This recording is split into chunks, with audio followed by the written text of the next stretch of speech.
গান্ধীজির ১৫১তম জন্মশতবার্ষিকী পালন করা হচ্ছে এবছর।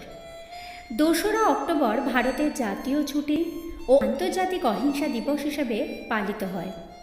গান্ধী জয়ন্তী আমরা বিভিন্ন অনুষ্ঠানের মাধ্যমে পালন করি। জাতির জনক মহাত্মা গান্ধীর জন্মজয়ন্তীতে শ্রদ্ধা জ্ঞাপন করা হয়, প্রার্থনা সভা, গান্ধীজির জীবন ও জীবন দর্শনের উপর প্রদর্শনী ও আলোচনা সভা, চলচ্চিত্র প্রদর্শনের দ্বারা দিনটি যথোপযুক্তভাবে উদযাপিত হয়। কিন্তু এখানেই ভাবনার অবকাশ থেকে যায়। মহাত্মা ও মহাত্মার জীবন দর্শনকে এই দিনটিতে স্মরণ করা কি এক আচার ও অনুষ্ঠানে পরিণত হয়েছে? আজ স্বাধীনতার ৭৩ বছর পরও আমরা দেখি সামাজিক ও রাজনৈতিক হিংসার নির্মম প্রহার। শহরে ও গ্রামে অস্বচ্ছতার ছায়া, গ্রামীণ শিল্পের অবক্ষয়। গান্ধীজির জীবন দর্শনের মহামূল্য আদর্শ এল সত্য, অহিংসা, স্বচ্ছতা ও গ্রামীণ শিল্পের বিকাশ। আজকের ভারতবর্ষের সামাজিক ও আর্থিক স্বচ্ছতা, সুস্থতা ও বিকাশের জন্য যা খুবই গুরুত্বপূর্ণ। তাই শুধু ২রা অক্টোবর নয়, বছরের প্রতিটি দিন ও প্রতিটি ক্ষণ মহাত্মার জীবন দর্শন যেন আমাদের পাথেয় হয়ে ওঠে।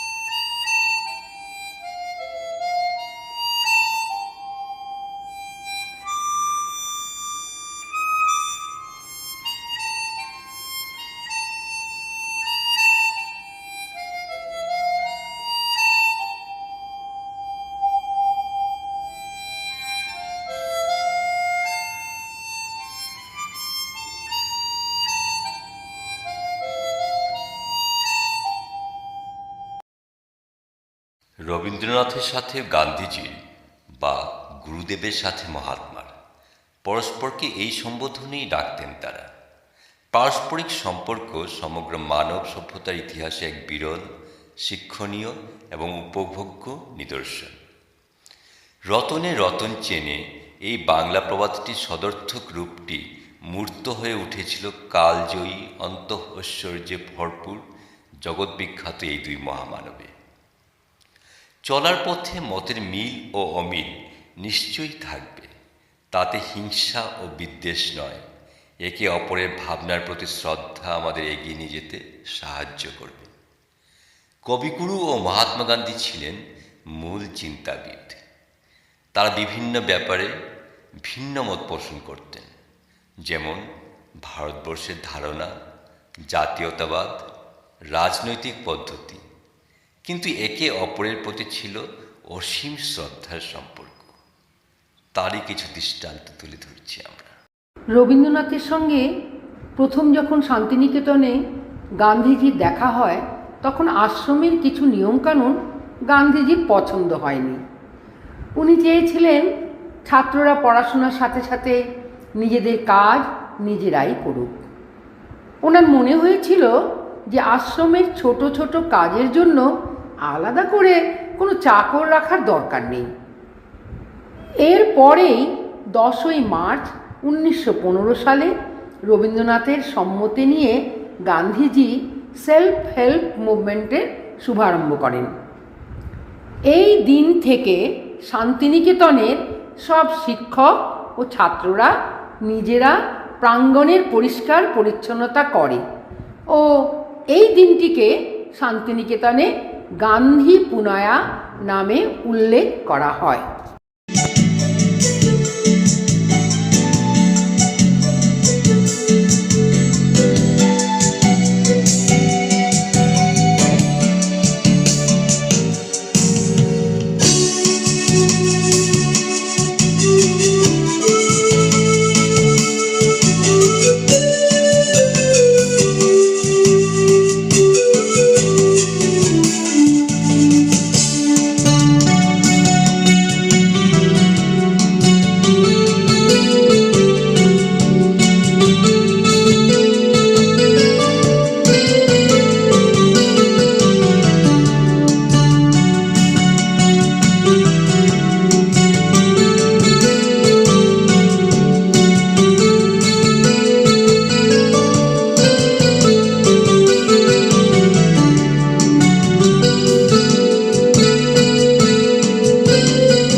রবীন্দ্রনাথ ঠাকুর খুবই অসুস্থ ছিলেন। ডাক্তারবাবু তাকে বিশ্রাম নেবার জন্য উপদেশ দিয়েছিলেন। ওনার শুভাকাঙ্ক্ষীরাও তাকে উপদেশ দিয়েছিলেন ওনাকে ডাক্তারের কথা মেনে বিশ্রাম নিতে। কিন্তু তারপরও রবীন্দ্রনাথ নিজেকে কাজ করার থেকে রোধ করতে পারতেন না। ঘটনাচক্রে দুই সময়েই রবীন্দ্রনাথের সাথে মহাত্মা গান্ধীর দেখা হয়। তিনিও জানতে পারলেন যে ডাক্তারের কথা অমান্য করে রবীন্দ্রনাথ কাজ করে যাচ্ছেন। তখনও সেই সময় মহাত্মা গান্ধী দেখা করে রবীন্দ্রনাথকে বললেন, গুরুদেব, আমি আপনার কাছে ভিক্ষা চাইতে এসেছি, আর আপনাকে তা দিতেই হবে। গুরুদেব প্রথমে ভাবলেন যে গান্ধীজি ওনার সাথে মজা করছেন। তারপর তিনি গান্ধীজিকে বললেন, আমি নিজেই ভিক্ষুক, আমি কাউকে কী বা দিতে পারি। তারপর গান্ধীজির কথার গভীরতা দেখে রবীন্দ্রনাথ জিজ্ঞাসা করলেন, আপনাকে আমি ভিক্ষা কি দিতে পারি? গান্ধীজি বললেন, মধ্যাহ্ন ভোজনের পর প্রতিদিন বিশ্রাম নেবেন, আর ওই সময় আপনি কোনো কাজ করবেন না, এটাই আমার ভিক্ষা। রবীন্দ্রনাথের কাছে গান্ধীজির কথা অমান্য করার কোনো উপায়ই ছিল না। তাই তিনি সহমত দেন। তাই তিনি প্রতিদিন 1 ঘন্টা ভোজনের পর বিশ্রাম করতেন, আর এই নিয়মকে তিনি ভঙ্গ হতে দিতেন না। একদিন অকস্মাৎ স্মৃতিমোহন সেন রবীন্দ্রনাথের সাথে দেখা করতে এমন সময় এলেন যখন রবীন্দ্রনাথের বিশ্রামের সময় ছিল। স্মৃতিমোহন সেনের আসার খবর রবীন্দ্রনাথ পান এবং ঘর থেকেই উনি জিজ্ঞাসা করেন, ঠাকুরদা এসেছেন কি? তখন স্মৃতিমোহন সেন বললেন, তুমি ঘরের ভিতর এমন কি কাজ করছো যে ঐতিহ্য ভুলে আমাকে স্বাগত জানাচ্ছ না? তখন রবীন্দ্রনাথ উত্তরে বললেন, দাদা, অকারণে আমি ঘরে বসে নেই, এই সময় আমি গান্ধীজিকে ভিক্ষা দিচ্ছি। ততক্ষণে স্মৃতিমোহন সেন রবীন্দ্রনাথের শয়নকক্ষে ঢুকে পড়েন এবং ভিক্ষার ঘটনা শুনে হেসে ফেলেন।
বিশ্ব থেকে হিংসা, বিদ্বেষ, হানাহানি, অসহিষ্ণুতা ও রক্তপাত বন্ধে বিশ্ববাসীকে সচেতন করতে আমাদের 2রা অক্টোবর বিশ্ব অহিংসা দিবসে প্রতিজ্ঞাবদ্ধ হতে হবে।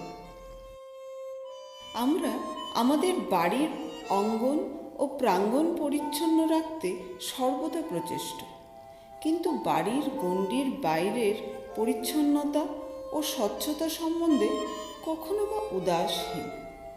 মনে রাখতে হবে, বাড়ির বাইরে আমাদের প্রাকৃতিক পরিবেশ ও জনবহুল স্থানও আমাদেরই বৃহত্তর প্রাঙ্গণ। পরিচ্ছন্নতাই পরিচয়।